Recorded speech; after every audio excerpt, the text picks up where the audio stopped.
दो दोस्तों की कहानी। एक समय की बात है, एक गांव में दो मित्र नीरज और जीतू रहते थे। नीरज कार्य न करके सिर्फ भगवान से प्रार्थना करता था। उसका मानना था कि बिना मेहनत किए भगवान उसका सभी कार्य में मदद कर देंगे। दूसरी ओर जीतू बहुत मेहनती था। वह भगवान का नाम लेकर अपना काम पूरी ईमानदारी से करता था। एक बार दोनों ने मिलकर कुछ जमीन खरीदी, जिस पर दोनों ने मिलकर फसल उगाने की सोची। अब जीतू तो दिन भर खेत में मेहनत करता, लेकिन नीरज कुछ काम नहीं करता। वो केवल मंदिर में जाकर भगवान से अच्छी फसल के लिए प्रार्थना करता। इसी तरह समय बीतता गया और खेत की फसल पककर तैयार हो गई। इसे दोनों ने बाजार में ले जाकर बेच दिया, जिससे उनको अच्छा खासा पैसा मिला।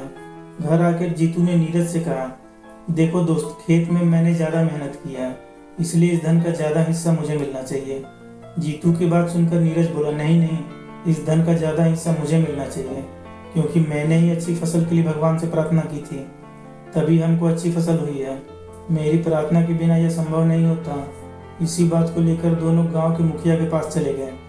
मुखिया ने उन दोनों की बात सुनकर कुछ सोचा और दोनों को एक एक बोरा चावल दिया, जिनमें कंकड़ मिले हुए थे, और कहा कि तुम दोनों को इनमें से चावल और कंकड़ अलग अलग करके लाना है, तभी मैं निर्णय करूंगा कि फसल के ज़्यादा धन का हिस्सा किसे मिलना चाहिए।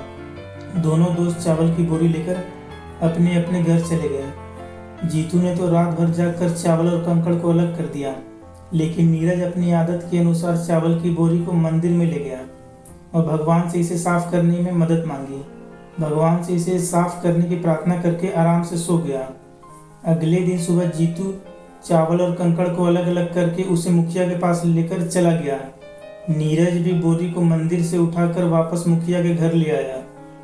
नीरज को पूरा भरोसा था कि भगवान ने उसका काम कर दिया होगा। अब मुखिया ने दोनों से पूछा, बताओ तुमने कितने चावल साफ किए? इस पर जीतू ने तो जितने थे उतने बता दिए।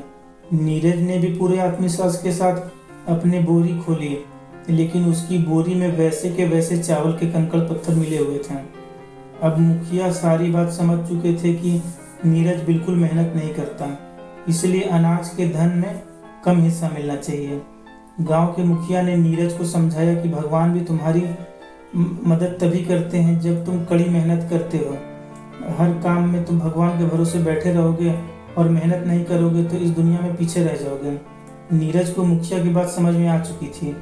वह भी जीतू के साथ मिलकर मेहनत करने लगा और ईमानदारी से अपना कार्य करते हुए फसल उपजाने में जीतू की मदद करने लगा।